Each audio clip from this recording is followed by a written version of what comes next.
Just a tiny bit of this, the 7th chapter of Mary Poppins Opens the Door Left.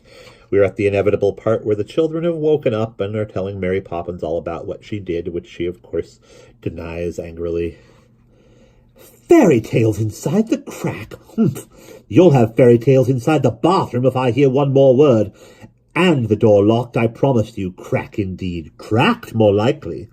And turning away disgustedly, she opened the door with an angry fling and hurried down the stairs. Michael was silent for a minute, thinking and remembering. It's funny, he said presently. I thought it was true, but I must have dreamed it. Jane did not answer.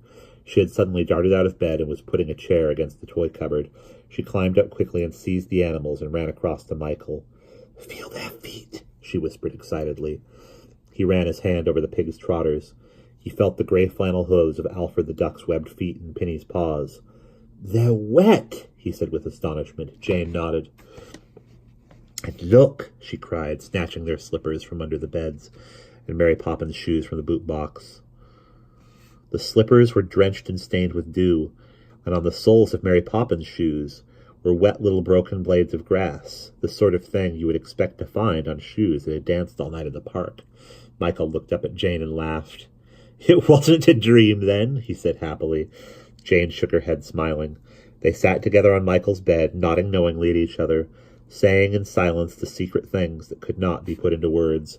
Presently Mary Poppins came in with the crumpets in her hand. They looked at her over the shoes and slippers. She looked at them over the plate of crumpets. A long, long look of understanding passed between the three of them. They knew that she knew that they knew. Is today the new year, Mary Poppins? Asked Michael. Yes, she said calmly as she put the plate down on the table. Michael looked at her solemnly. He was thinking about the crack. Shall we too, Mary Poppins? He asked, blurting out the question.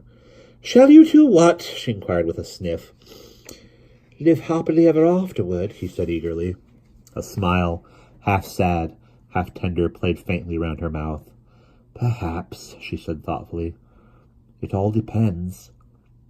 On what, Mary Poppins? On you, she said quietly as she carried the crumpets to the fire. And that is the end of Chapter 7.